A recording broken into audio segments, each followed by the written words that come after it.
Hello students, कैसे हो आप सभी लोग। यार ये हमारा लास्ट वीडियो होने वाला है WBJ 2024 के लिए इस चैनल पे। काफी सारे बच्चों की यार डिमांड थी कि WBJ एग्जाम के जस्ट पहले एक मोटिवेशनल वीडियो डाला जाए, तो इस वीडियो के थ्रू मैं आपको थोड़ा सा मोटिवेशन देने वाला हूं। क्योंकि मैंने यार WBJ के अंदर में 2017 में जब मैंने पेपर दिया था, अंडर 1000 रैंक अचीव किया था, 849 मेरी रैंक आई थी। और WBJ के अंदर में अंडर 1000 रैंक और जादवपुर यूनिवर्सिटी, ये जो सपना होता है ना, लाखों बच्चों का होता है। और इस बार 2024 के अंदर में ऐसा कुछ देखने को मिल रहा है कि ऑलमोस्ट जितने भी WBJ एस्पिरेंट्स है, सीरियस WBJ एस्पिरेंट्स, वो सारे AR स्क्वाड को फॉलो कर रहे हैं। आप चैनल के अंदर में व्यूज देखोगे पिछले लास्ट 8-10 वीडियो के अंदर में, तो आपको समझ आएगा कि maximum students are following AR squad. We are the number 1 creators for WBJ 2024। और जब कल आप एग्जाम सेंटर में जाओगे तो आप देखोगे क्लास के अंदर में आप पूछना एक दूसरे से कि कौन कौन AR स्क्वाड देख के आया है, तो आपको मैक्सिमम स्टूडेंट्स जो है AR स्क्वाड के सब्सक्राइबर्स मिलेंगे। सो इस वीडियो के थ्रू मैं आपको एक मोटिवेशन देने वाला हूं, फील कराने वाला हूं कि एग्जाम के दौरान मेरा माइंडसेट क्या था, मैं कैसे अंडर 1000 रैंक अचीव किया था बिना उसके बारे में ज्यादा पॉजिटिव हुए। एक्चुअली होता क्या है ना, कई बार आप ऐसे एग्जाम्स क्रैक कर जाते हो इतने बढ़िया तरीके से जिसके लिए आपने तैयारी नहीं की होती है। मतलब मैंने WBJ के लिए कभी तैयारी नहीं की थी और उसमें मेरा वो रैंक आ गया था जो बाकी सारे हजारों लाखों बच्चे जो है वो ड्रीम करते हैं कि अंडर 1000 रैंक आ जाए, जादवपुर यूनिवर्सिटी में एडमिशन हो जाए। मैंने काउंसलिंग में पार्ट ही नहीं लिया। 849 रैंक में मेरे को केमिकल, सिविल, बहुत सारे ब्रांचेस जो है जादवपुर में मिलते, बट मैंने पार्ट ही नहीं लिया क्योंकि जो पैसे मेरे को मिले थे काउंसलिंग के लिए घर वालों से, वो पैसे मैंने कहीं उड़ा दिए थे। तो मेरे पास काउंसलिंग में बैठने के लिए पैसे ही नहीं थे। और मेरा JEE मेन क्लियर हो गया था, तो वहां से मेरे को NIT त्रिची मिल रहा था, तो मैं जोसा काउंसलिंग से NIT त्रिची चला गया था। तो काफी जुगाड़ू माइंडसेट रहा है मेरा। अगर आपका भी जुगाड़ू माइंडसेट है तो आप डेफिनेटली कल के एग्जाम में या आज के एग्जाम में, हो सकता है आप सुबह सुबह इस वीडियो को देख रहे हो पेपर के 1 घंटा पहले, 10 मिनट पहले, कमेंट करके बताना पेपर के कितने देर पहले देख रहे हो सकता है यार आप बहुत अच्छा कर जाओ। क्योंकि अगर आप WBJ में कंपटीशन बहुत कम है, मैं आपको बता रहा हूं, मैक्सिमम स्टूडेंट्स जो एग्जाम देते हैं वो जुगाड़ू माइंडसेट के होते ही नहीं है, वो सीधे माइंडसेट के होते हैं, एकदम सीधा सीधा माइंडसेट के होते हैं। तो अगर आप थोड़ा सा जुगाड़ू माइंडसेट हो, आप WBJ में बहुत अच्छा लाने वाले हो सकता है आप 500 के अंदर रैंक ले, हो सकता है आप 800 के अंदर रैंक ले, हो सकता है आप 1500 2000 के अंदर रैंक ले, हो सकता है आप 5000 के अंदर रैंक ले आओ, बट आप डेफिनेटली उस रेंज में होगे। पहले ये चीज सच्चाई मान लो अभी से। एंग्जाइटी बिल्कुल खत्म आपके अंदर की। WBJ में कोई कंपटीशन नहीं है, सच बात बता रहा हूं आपको। 60 नंबर पे पिछले साल 3000 के अंदर रैंक आई है 200 में से, और जुगाड़ से आप बहुत सारे क्वेश्चंस कर सकते हो। तो मेरा ये माइंडसेट था, मेरा कैलकुलेशन क्या था, आप अपने हिसाब से कैलकुलेशन करना। मेरा टारगेट ये था कि देखो 100+ का स्कोर तो बेटा चाहिए। ये मेरे टाइम पे 100+ चाहिए होता था जादवपुर के लिए, और मैंने कुछ प्रिपरेशन नहीं करी थी, बस पता था कि भाई एक बैकअप के लिए WBJ दे रहे हैं तो जादवपुर सिक्योर कर लेते हैं। जाना तो IIT था, सपना हमारा नहीं था WBJ का बिल्कुल भी। फिर लास्ट में क्या हुआ कि भाई WBJ भी खराब ऑप्शन नहीं है ऐसा, मतलब जब प्रिपरेशन आपकी डाउन होती है ना तो WBJ भी आप सिंसियरली देने लग जाते हो। तो लास्ट के दिन में मैंने सोचा कि भाई देते सिंसियरली। पिछले साल 2400 रैंक आई थी, जब 2016 में दिया था वहां भी कैजुअली दिया था, 2400 रैंक आई थी WBJ में। तो मैंने सोचा चल इसको एक अच्छा बैकअप बना लेते हैं, इस बार जादवपुर का अच्छा कुछ ब्रांच पक्का कर लेते हैं। तो मैंने सिंपल स्ट्रैटेजी रखा अपने लिए कि भैया 100+ का स्कोर चाहिए, उसको मैंने 2 भागों में तोड़ा, सिंपल स्ट्रैटेजी। सो मैंने देखा यार जादवपुर कैसे जाया जाए, 100+ का स्कोर चाहिए। ये 100+ आज के टाइम पे आपको 80+ चाहिए, तो आप उस हिसाब से देख लेना। तो मैंने इसको 2 भागों में तोड़ा कि भाई 100+ चाहिए, और आधा खेल जो है ना फर्स्ट हाफ में हो जाता है। तो मैंने देखा भाई मैथ्स में अगर मैं 50+ बना लूं, तो मेरे को पता था कि भाई फिजिक्स और केमिस्ट्री में तो मैं 50+ फिर बना ही लूंगा। फिजिक्स केमिस्ट्री कंपैरेटिवली इजी होती है, मैथ्स थोड़ा सा टफर साइड में माना जाता है WBJ हमेशा से। अभी रिसेंट ईयर्स में तो और कट ऑफ डाउन हो रहा है और बच्चों को टफ लग रहा है। तो मैंने सोचा मैथ्स में अगर किसी तरीके से मैं जुगाड़ ट्रिक्स लगा के अचीव कर लेता हूं 50 नंबर का स्कोर, तो यहां पे मैं ऑप्शन एलिमिनेशन, इंटेलिजेंट गेसिंग ये सब कर कुरा के 50+ ले आऊंगा फिजिक्स केमिस्ट्री मिला के, क्योंकि मेरी फिजिक्स अच्छी भी थी तो इस वजह से। तो यहां पे ना मैथ्स की जो कहानी थी, मेरे को पता था अगर मैं फर्स्ट हाफ लंच के पहले तक निकाल लेता हूं, यहां पे अगर मैं जुगाड़ ट्रिक्स लगा लेता हूं, अगर मैं यहां पे जुगाड़ लगा लेता हूं, तो फिर यहां पर हमारा जो फिजिक्स और केमिस्ट्री होगा लंच के बाद, क्योंकि आधे बच्चे लंच के पहले सिमट जाते हैं, यहां पर मैं जो है अपने तुक्का ट्रिक्स जो है, इंटेलिजेंट गेसिंग, ऑप्शन एलिमिनेशन और सॉल्विंग, इन सब के बदौलत मेरे को पता था यहां तो मैं 50 निकाल ही लूंगा। तो आप भी देख सकते हो, अगर आपको 60 का टोटल चाहिए, आप 30-30 में डिवाइड करो, प्रेशर रिलीज कर लो पहले, और फर्स्ट हाफ पे पूरा फोकस आपको रखना है, बहुत अच्छा फोकस रखना है। अब मेरे को पता था भाई 50 नंबर सॉल्व करने की तो औकात मेरी है नहीं, इतनी अच्छी मैथ्स तो मेरी है नहीं, इतनी अच्छी पढ़ाई तो मैंने करी नहीं है WBJ में 50 नंबर सॉल्व कर लूं। तो यहां मेरे को पता था कि भाई मैं 30 नंबर के आसपास, 25 नंबर के आसपास ही कर पाऊंगा। तो जो भी मेरे पास आवर्स थे उसको मैंने 2 पार्ट में तोड़ा और पहले पार्ट में मैंने 25-30 के आसपास सॉल्व किया मैथ्स के अंदर में, और बचे हुए जो 25-30 है उसको मैंने जो है तुक्का ट्रिक से किया, जुगाड़ ट्रिक से किया। कैसे किया मैं अपने ही पेपर का कुछ आपको मैं बताता हूं। मेरे पहले जितने क्वेश्चन थे उतने मैंने कर लिए, ठीक है, और फिर मैंने देखा यार कि अब चलो और एक्स्ट्रा क्वेश्चंस करने हैं, तो कुछ एग्जांपल्स मैं आपको दिखाता हूं, आपको उस फील्ड से लेके जाता हूं जो मैं एग्जाम के दौरान गया था। इस क्वेश्चन को मैंने देखा भाई, common chord of the circle this and this subtends at the origin and angle equal to. मैंने सोचा देखो भाई मैथमेटिक्स तो इतनी तगड़ी नहीं है जो इस क्वेश्चन को सॉल्व कर सकूं, राइट, लेकिन हाँ डायग्राम जरूर बना सकता हूं, मेरे को ये लगा। तो मैंने क्या करा, इसका डायग्राम बना लिया एग्जैक्ट। तो मैंने क्या करा, क्वेश्चन नंबर कुछ 3-4 क्वेश्चन मैं आपको दिखाऊंगा फील के लिए, तो यहां पर मैंने सोचा चल डायग्राम बना लेते थोड़ा सा। तो मैंने क्या मैन्युअली डायग्राम बना लिया पेपर में वहीं पे ही। कैसे बनाया देखो, मैंने कहा यार पहला जो सर्कल है, चलो दूसरा सर्कल पहले बना लो। दूसरा सर्कल क्या है, x² + y² = 16। तो ये तो इजी था बनाना, तो इस ऐसे किया मैंने 1 2 3 4 1 2 3 4 1 2 3 4 1 2 3 4। तो ये रफली मेरा क्या हो गया, सर्कल बन गया। यहां से यहां ऐसे जोड़ दिया, फिर यहां से यहां ऐसे जोड़ दिया मैन्युअली पेपर के अंदर में, यहां से ऐसे जोड़ दिया, ये ऐसे जोड़ दिया मैंने। तो ये एक रफ सर्कल मैंने बना लिया, ठीक है। एग्जैक्ट तो हम बना नहीं सकते, बट हाँ मोटा मोटी एक रफ सा सर्कल मैंने बना लिया 4 रेडियस का, ठीक है। x² + y² = 4, ठीक है, एक रफ सर्कल मैंने बना लिया। अब मैंने क्या किया भाई, 4 स्क्वायर, x² + y² = 4 स्क्वायर। अब मैंने देखा भाई पहला वाला सर्कल क्या है, पहला वाला सर्कल का जो रेडियस है, जो सेंटर है वो 2,2 है, तो सेंटर 2,2 यहां पे आया पहला वाला सर्कल का, और जो रेडियस है वो है √2² + 2² √8। √8 मतलब 2√2, 2√2 मतलब 2.8। तो रेडियस है कितना, 2.8 का। तो 2.8 का रेडियस मैंने अप्रोक्सीमेटली ड्रॉ किया। 2.8 मतलब 3 से थोड़ा सा छोटा। 3 से थोड़ा सा छोटा का मतलब क्या, ये 4 है तो ये 5 ले लो, मतलब ये यहां से यहां तक 2 से 5 तक 3 होगा, 3 से थोड़ा सा छोटा 2.8। इसी तरीके से नीचे मैंने देखा 3 से थोड़ा सा छोटा, यहां पे लिया। लेफ्ट में मैंने देखा 3 से थोड़ा सा छोटा, यहां पे लिया। और ऊपर मैं देखूंगा 3 से थोड़ा सा छोटा, यहां पे लिया। तो ऐसे करके 4 पॉइंट्स मैंने ले लिए अप्रॉक्स 2.8 रेडियस के फील करके।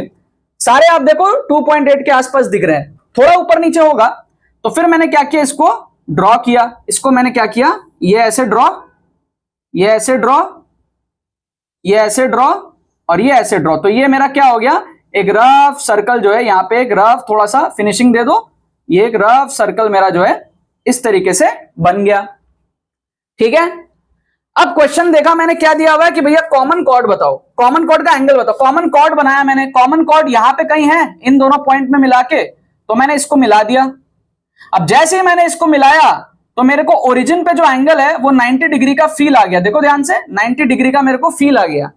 बाकी ऑप्शंस बहुत दूर दूर हैं, 90 डिग्री की पूरी फील आ रही है यहाँ पे, ठीक है। तो एक ही ऑप्शन सही हुआ, ऑप्शन डी। मैंने यहाँ पर क्या, ऑप्शन डी को सही मार्क कर दिया। मेरे को फोकट के नंबर यहाँ पर मिल गए विदाउट सॉल्विंग। कॉमन कॉर्ड मेरे को सबस्टेंड करता हुआ 90 डिग्री का फील दे दिया पूरा पूरा ओरिजिन पे, ठीक है। बाकी ऑप्शंस बहुत दूर दूर हैं। फिर एक क्वेश्चन मैंने देखा भाई, ऐसे करके एक एक क्वेश्चन मैं ना निपटाते गया। क्वेश्चन नंबर 2 आप देखो यहाँ पे, तो मेरा जो माइंडसेट था वो मैं आपको यहाँ पे सिखा रहा हूं। क्वेश्चन नंबर 2 जब मैंने देखा भाई इक्वेशन ऑफ द प्लेन दिया हुआ है थ्रू दिस और पैरेलल टू दिस आपको दिया हुआ है क्वेश्चन। तो मैंने सोचा देख भाई इतनी मैथ्स तो आती नहीं है, लेकिन हाँ फर्स्ट हाफ बहुत जरूरी है, लंच के पहले तक बाकी बच्चों को ओवरटेक करना है, बाकी बच्चे वहीं हार मान जाते हैं, तो एक्स्ट्रा बूस्ट करना बहुत जरूरी था। तो मैंने सोचा एक काम करता हूं, मैं इस पॉइंट को चारों ऑप्शन में पुट करके देखता हूं। 1 2 -3 वो सेटिस्फाई करना चाहिए ना, क्योंकि इक्वेशन ऑफ द प्लेन पूछा है जो उससे पास करता है। तो मैं क्या किया, चारों ऑप्शन में ये जो है हमारे पास में 1 2 -3 इसको पुट करके देखा मैंने। तो पहला ऑप्शन है y - z + 1, y - z + 1, तो y के जगह आएगा 2, माइनस z के जगह आएगा -3, मतलब कि -3 +3 और +1। क्या ये इक्वल टू 0 है? मेरे को तो नहीं दिखा यार, तो ये मैंने एलिमिनेट कर दिया।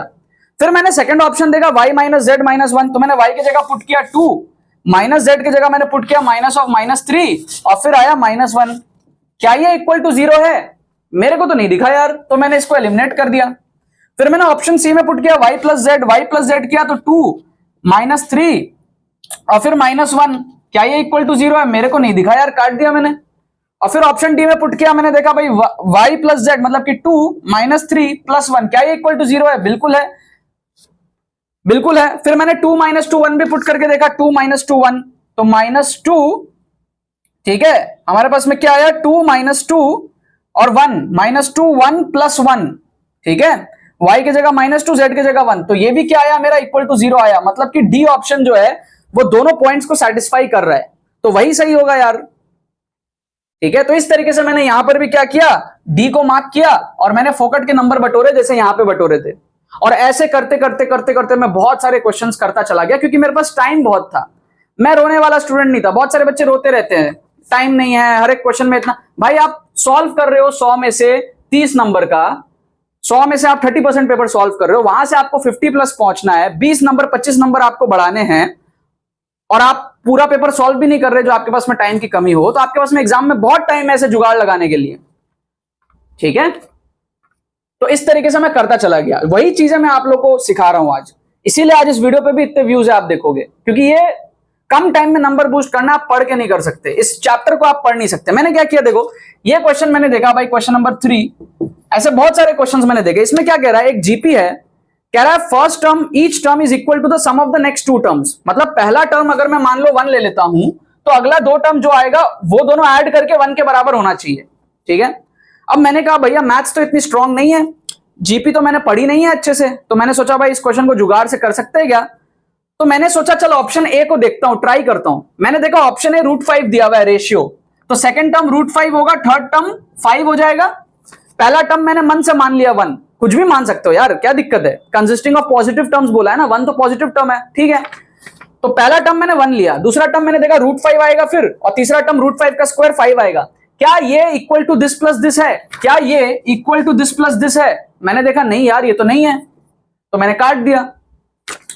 मुझे एक चीज और समझ आया कि साला इसका रेशियो 1 से छोटा होना पड़ेगा, तभी ये पॉसिबल है, क्योंकि आगे के 2 टर्म ऐड करके इस टर्म के बराबर हो, तो तभी पॉसिबल है जब आगे टर्म छोटा हो रहा है, नहीं तो ऐड करके कहां से इससे बराबर होगा।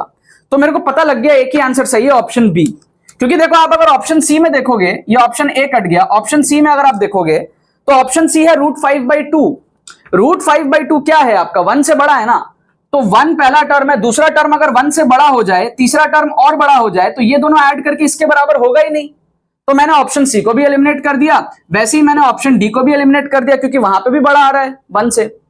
जब मैंने ऑप्शन बी देखा ना, तो मेरे को मजा आया, ऑप्शन बी में मेरा आया √5 - 1/2, √5 होता है 2.2 समथिंग, 2.2 - 1 कितना होगा, 1.2 समथिंग, 1.2 डिवाइड करूंगा 2 के साथ में, मेरा आया 0.6 समथिंग, तो मेरा ये जो आ रहा है ना, पहला टर्म 1, दूसरा टर्म आ रहा है पता है क्या, 0.6, और तीसरा टर्म पता है क्या आ रहा है, 0.36 अप्रोक्स।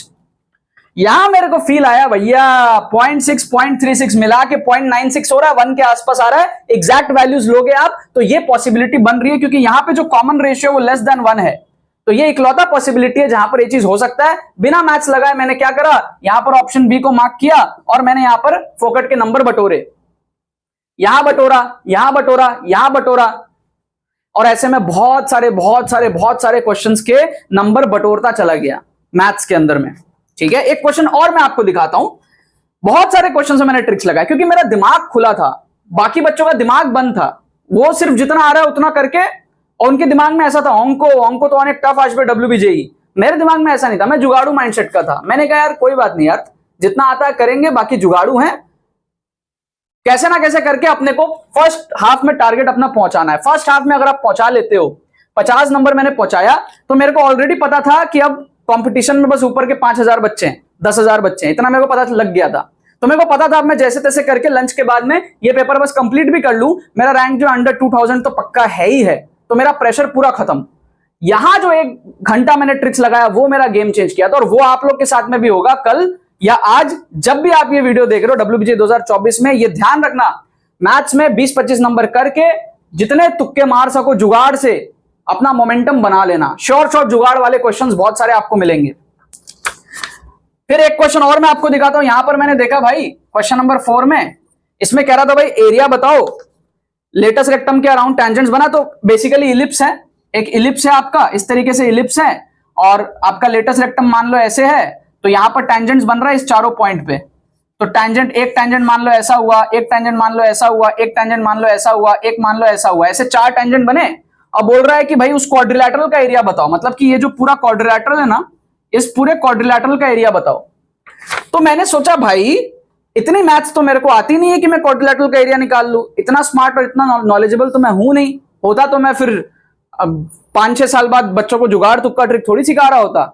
तो मैंने सोचा भाई देखो एक काम करता हूं, इलिप्स का एरिया निकाल के देखता हूं एक बार। तो इलिप्स का एरिया क्या है? पाई ए बी, ये मेरे को पता है क्योंकि सर्कल का एरिया पाई आर स्क्वायर होता है। तो इलिप्स का हो जाएगा पाई R1 R2 pi A B. तो पाई ए बी मैंने निकाला, पाई इंटू ए की वैल्यू यहां पर कितनी है 3 और बी की वैल्यू कितनी है √5 मतलब 2.2 समथिंग।